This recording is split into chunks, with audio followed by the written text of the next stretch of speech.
गुरु प्यारी साध संगत जी, नमस्कार जी। आप सब कैसे हो? आशा करती हूँ बाबा जी के श्री चरणों में अरदास करती हूँ कि मालिक की कृपा से, निरंकार दातार की मेहरबानी से आप सब बहुत खुश होंगे, मौज बहार में होंगे और अवश्य ही भजन सिमरन में होंगे। साध संगत जी, मैं हाजिर हूँ आज आप सभी से एक बहुत ही खूबसूरत साखी साझा करने के लिए। उम्मीद करती हूँ ये साखी आप सभी को बहुत पसंद आएगी। तो साध संगत जी, चलिए आइए समय न गवाते हुए शुरू करते हैं जी। साध संगत जी, एक बार ऐसा हुआ कि शैतान वर्षों वर्षों प्रतीक्षा करता रहा और एक आदमी भी नरक नहीं आया। वह स्वागत के लिए तैयार था, लेकिन संसार इतने ढंग से चल रहा था और लोग इतने नेक थे कि कोई आदमी नरक नहीं आया। संभवतः शैतान बहुत चिंतित हो उठा। उसने एक विशेष सभा बुलाई।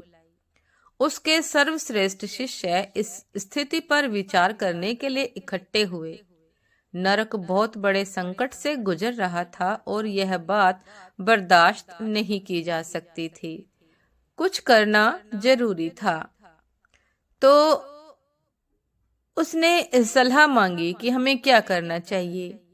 एक शिष्य ने सुझाव दिया कि मैं पृथ्वी पर जाऊंगा और लोगों से बातें करूंगा, उन्हें समझाने की कोशिश करूंगा कि कोई ईश्वर नहीं है और सभी धर्म झूठे हैं और बाइबल, कुरान और वेद जो भी कहते हैं वह सब बकवास है।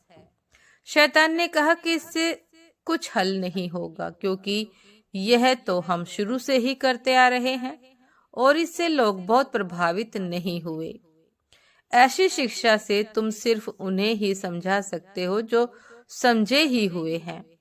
यह उपाय किसी काम का नहीं, यह बहुत काम का उपाय नहीं है।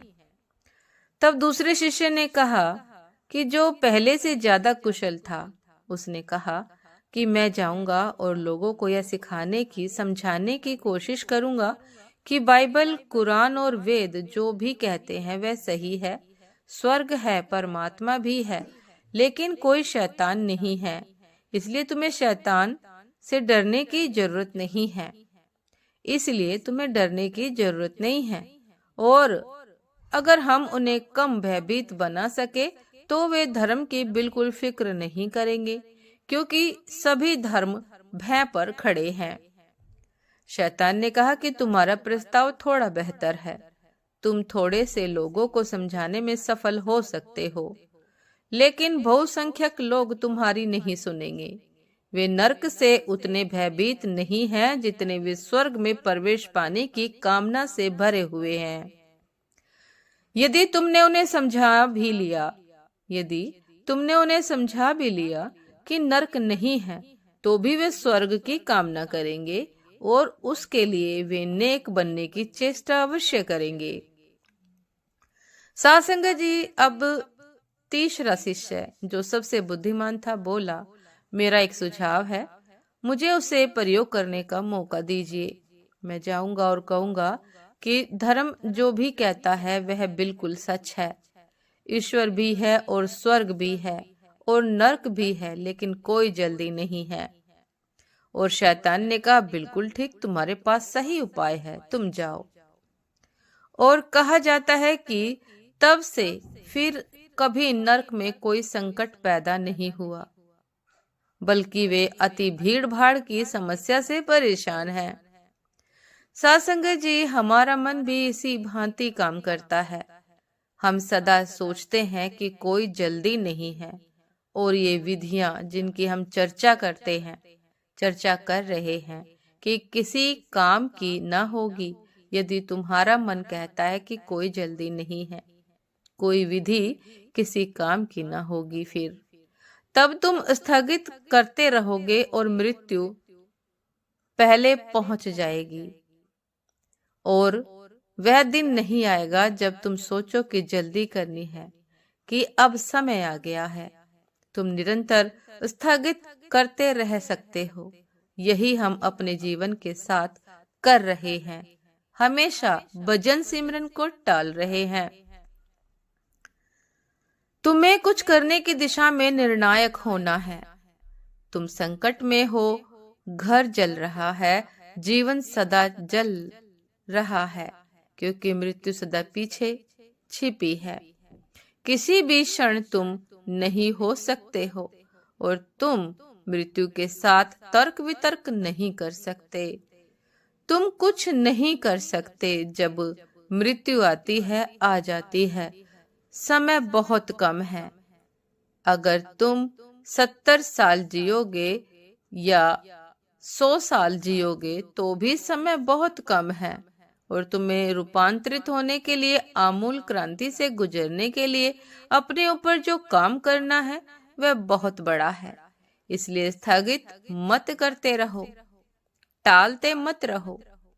जब तक तुम्हें आपात स्थिति का, गहन संकट का बोध नहीं होगा, तुम कुछ नहीं करोगे।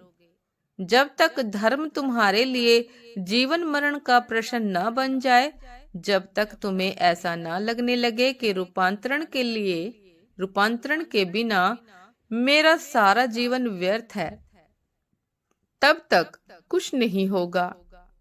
तुम व्यर्थ ही जियोगे। जब तुम इस बात को बहुत तीव्रता से, बहुत गंभीरता से और बहुत ईमानदारी से अनुभव करोगे, तो ही ये विधियां काम की हो सकती हैं। तुम उन्हें समझ सकते हो, लेकिन समझने से क्या होगा? समझ किसी काम की नहीं है यदि तुम उसके संबंध में कुछ कहते नहीं हो। दरअसल तुम जब तक उस दिशा में कुछ करते नहीं, समझना कि तुमने समझा ही नहीं, क्योंकि समझ को कृत्य बनाना जरूरी है। अगर समझ कृत्य नहीं बनती तो वह परिचय पर है, वह समझ नहीं है। इस फर्क को समझने की कोशिश करो। परिचय समझ नहीं है।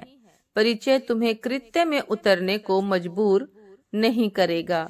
परिचय तुम्हें अपने में बदलावट लाने के लिए विवश नहीं करेगा। उससे तुम कुछ करने के लिए बाध्य नहीं होगे। तुम उसे मन में इकट्ठा कर लोगे और वह तुम्हारी जानकारी बन जाएगा। तुम ज्यादा पंडित हो जाओगे, ज्यादा जानकार हो जाओगे, लेकिन मृत्यु के सामने सब खो जाता है, समाप्त हो जाता है। तुम बहुत सी चीजें इकट्ठी करते रहते हो, लेकिन उनके संबंध में कुछ करते नहीं। फिर वे तुम्हारे ऊपर बोझ बनकर रह जाती है। साध संगत जी, समझ का अर्थ कृत्य है, करना है। जब तुम किसी चीज को समझ लेते हो तो तुम तुरंत उस दिशा में कुछ करने लगते हो। तुम्हें उसके संबंध में कुछ करना ही होगा, क्योंकि अगर वह बात ठीक है तो तुम समझते हो कि वह ठीक है, जो तुम्हें उसके लिए कुछ करना ही होगा। अन्यथा वह उधार ज्ञान बनकर रह जाता है, और उधार ज्ञान समझ नहीं बन सकता। तुम भूल सकते हो कि यह ज्ञान उधार है। तुम भूलना चाहोगे कि यह उधार है, क्योंकि यह प्रतीति कि यह उधार है तुम्हारे अहंकार को चोट पहुंचाती है। इसलिए तुम मूल भूत रूप से भूल जाते हो कि यह उधार है, और धीरे धीरे तुम मानने लगते हो कि यह मेरा अपना ज्ञान है, और यह बात बहुत खतरनाक है। साध संगत जी, ये थी आज की एक बहुत ही खूबसूरत साखी कि किस प्रकार शैतान हमें विवश करता है कि कोई जल्दी नहीं है। अभी तो मैं सालों साल इस पृथ्वी पर जिंदा हूँ। अभी भजन सिमरन करने की, मालिक का नाम लेने की, सेवा करने की कोई जल्दी नहीं है। हमारे मन को प्रेरित करता है इन 4 शब्दों से कि अभी कोई जल्दी नहीं है। लेकिन साध संगत जी, संत मत कहता है कि यदि व्यक्ति को 100 वर्ष की उम्र भी प्राप्त हो तो भी कम है, भजन सिमरन के लिए तो भी कम है, सेवा सत्संग के लिए भी कम है।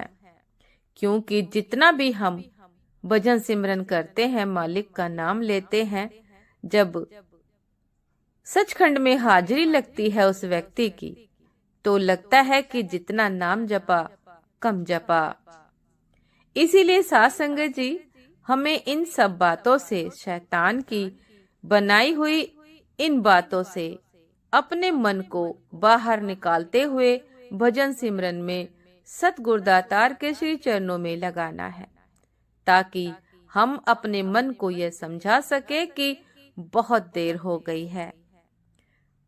भजन सिमरन करने के लिए समय बहुत ऐसे ही गवा दिया है, बहुत देर हो चुकी है। इसलिए जितना जल्दी हो सके भजन सिमरन शुरू कर देना चाहिए, मालिक को याद करना शुरू कर देना चाहिए। उम्मीद करती हूँ साथ संगत जी की ये साखी आप सभी को बहुत पसंद आई होगी। यदि पसंद आई हो साथ संगत जी, आपको प्रेरणा मिली हो, तो अवश्य ही लाइक कमेंट शेयर करना ना भूलिएगा। चैनल पर जो भी नए हैं कृपया करके सब्सक्राइब कर लीजिएगा, ताकि चैनल पर मिलने वाली सभी शब्द साखियों की अपडेट आप सभी को समय पर मिलती रहे। साथ संगत जी, आप हमें इंस्टाग्राम पर भी फॉलो कर सकते हैं। इंस्टाग्राम का लिंक डिस्क्रिप्शन बॉक्स में दिया गया है। तो साथ संगत जी, दासी को अभी आज्ञा दीजिए। आपसे फिर मुलाकात होती है एक नए शब्द साखी के साथ, एक नई प्रेरणादायक विचार के साथ। तब तक के लिए नमस्कार जी। सदा खुश रहिए, मुस्कुराते रहिए, भजन सिमरन अवश्य करते रहिए।